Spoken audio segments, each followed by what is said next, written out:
Assalamualaikum warahmatullahi wabarakatuh. Hai guys, jadi hari ini kita akan belajar tentang konsep fitrah dalam psikologi Islam. Istilah fitrah berasal dari kata bahasa Arab fataro yang berarti menciptakan atau memunculkan. Dalam psikologi Islam, konsep fitrah mengacu pada sifat bawaan manusia yang membuat mereka cenderung mengakui dan tunduk kepada keberadaan dan keesaan Allah Subhanahu wa Ta'ala serta mematuhi nilai-nilai moral dan etika.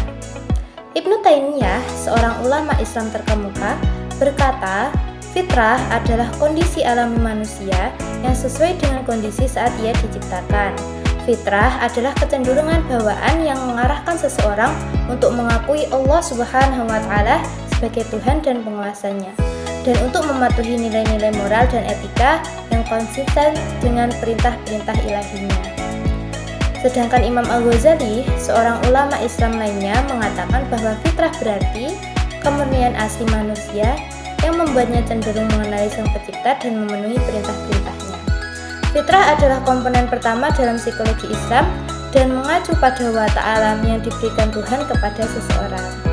Diyakini bahwa setiap orang dilahirkan dengan seperangkat kualitas dan karakteristik bawaan yang sesuai dengan ajaran Islam dan yang membimbing mereka menuju kehidupan yang memuaskan dan bermakna. Konsep fitrah disebutkan di beberapa tempat dalam Al-Quran, termasuk surah Ar-Rum ayat 30 yang menyatakan, "Maka arahkanlah wajahmu kepada agama dengan condong kepada kebenaran." Ia mengikuti fitrah Allah yang telah menciptakan manusia menurut fitrah itu. Tidak boleh ada perubahan pada ciptaan Allah, itulah agama yang lurus, tetapi kebanyakan manusia tidak mengetahui.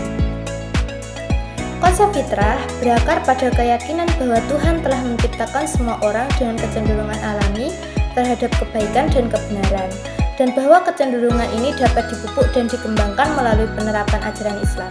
Menurut tradisi Islam, fitrah adalah keadaan yang paling selaras dengan kehendak Tuhan, dan diyakini sebagai kunci kesejahteraan spiritual dan emosional.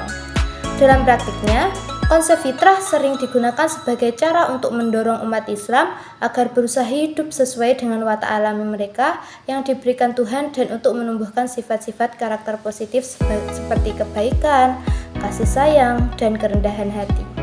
Konsep ini juga digunakan sebagai sarana untuk memahami dan memenuhi kebutuhan psikologis dan emosional individu, dan sebagai cara untuk memandu pengembangan intervensi dan terapi yang didasarkan pada ajaran Islam. Konsep fitrah berkaitan erat dengan gagasan tauhid atau keyakinan akan keesaan Tuhan. Diyakini bahwa hidup sesuai dengan fitrah adalah cara menyelaraskan diri dengan kehendak Tuhan dan hidup sesuai dengan prinsip-prinsip tauhid. Dalam psikologi Islam, konsep fitrah sering dilihat sebagai landasan bagi pengembangan pribadi dan spiritual.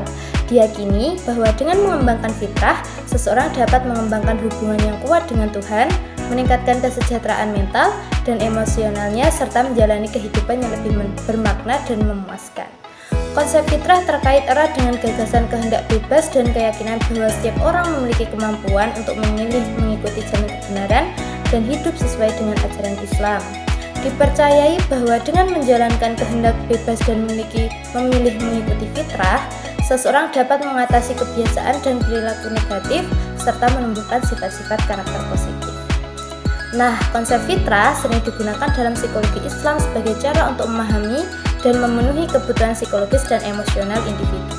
Diyakini bahwa dengan membantu mereka dapat mengembangkan kesadaran diri, kecerdasan emosional, dan kesejahteraan yang lebih besar. Contoh penerapan fitrah berdasarkan sirah Nabi Muhammad SAW, yakni yang pertama, kepercayaan kepada satu Tuhan.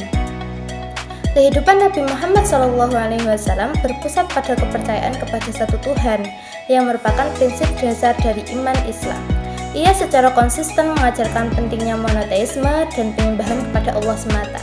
Sebagaimana dinyatakan dalam Al-Quran, katakanlah, dialah Allah yang Maha Esa, Allah kekal, Maha Mutlak, Dia tidak beranak dan tidak pula diberanakkan, dan tidak ada seseorang pun yang serupa dengannya.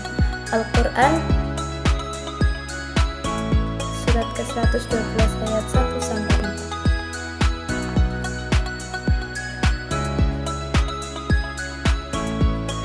Sekian dulu guys. Wassalamualaikum warahmatullahi wabarakatuh.